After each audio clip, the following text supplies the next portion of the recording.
नमस्कार दोस्तों, जरा सोचिए, एक ऐतिहासिक नगरी जहां पत्थरों से बने भव्य मंदिर सदियों से खड़े हैं।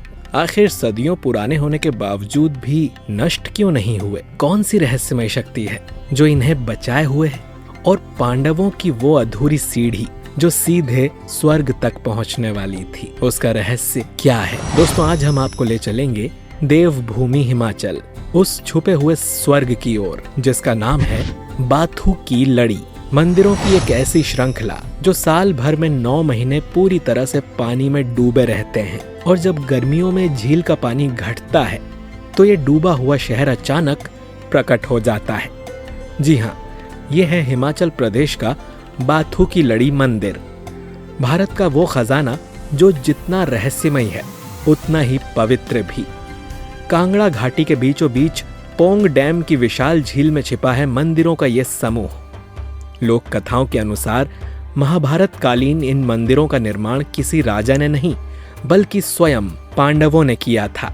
कहा जाता है कि वनवास के समय पांडव यहाँ आए और भगवान शिव की आराधना करने के लिए इन मंदिरों का निर्माण किया, पर आसपास भगवान विष्णु, गणेश और माता पार्वती के भी मंदिर देखने को मिलते हैं। इन्हें पत्थरों की श्रृंखला में बनाया गया, इसीलिए इनका नाम पड़ा बाथू की लड़ी। लेकिन असली रहस्य तो है इस मंदिर में बनी अधूरी सीढ़ी। कहा जाता है कि पांडवों ने पत्थरों से स्वर्ग तक पहुंचने के लिए ये सीढ़ियां बनानी शुरू की थी। इसमें बाथू एक गांव का नाम था, वहीं लड़ी का अर्थ है सीढ़ियां।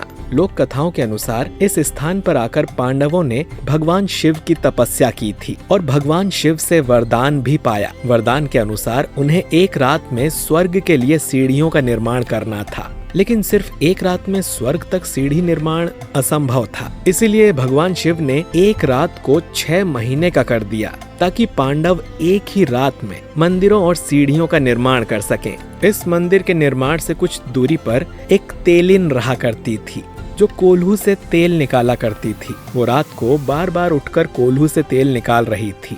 6 महीने की रात उसको जब बहुत लंबी लगने लगी तो उसने शोर मचाना शुरू कर दिया कि आखिर रात खत्म क्यों नहीं हो रही। तेलिन का शोर सुनकर पांडवों का ध्यान भंग हो गया और ये सारी सीढ़ियां भर भरा कर गिर गईं।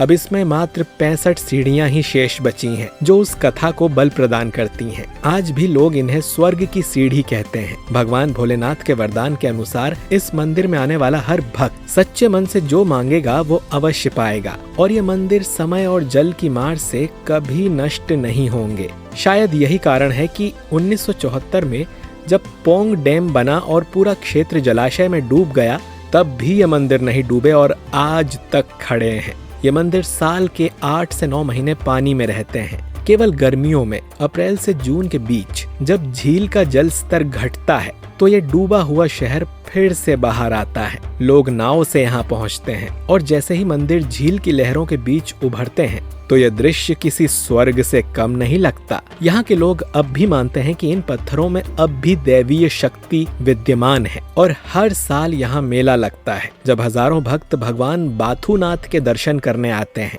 स्थानीय लोग कहते हैं कि अदृश्य शक्तियाँ इन मंदिरों की रक्षा करती हैं, इसीलिए पानी और समय के प्रभाव के बावजूद ये आज भी सुरक्षित है। मित्रों, बाथू की लड़ी केवल पत्थरों के मंदिर नहीं, ये है पांडवों की अधूरी स्वर्ग यात्रा, भगवान शिव की कृपा और भारत के छुपे हुए आध्यात्मिक खजाने का जीवंत प्रमाण। तो जब भी आप हिमाचल आएं, एक बार इस डूबे हुए स्वर्ग बाथू की लड़ी को अवश्य देखें, क्योंकि ये सिर्फ मंदिर नहीं बल्कि इतिहास, आस्था और रहस्य का संगम है। मार्च से लेकर जून तक यहाँ पर्यटक बड़ी संख्या में पहुँचते हैं और इतिहास और दिव्यता को जीवंत रखे हुए इस मंदिर के दर्शन का लाभ उठाते हैं। ऐसे में स्थानीय प्रशासन को चाहिए कि 3 से 4 महीने के लिए ही सही, मगर इस स्थान को पर्यटन स्थल के रूप में विकसित किया जाए, जिससे और भी ज्यादा भक्त भगवान शिव के इस रहस्यमय मंदिर के दर्शनों का लाभ उठा सकें। साथ ही यहाँ के स्थानीय लोगों को रोजगार के अवसर भी मिल सकेंगे।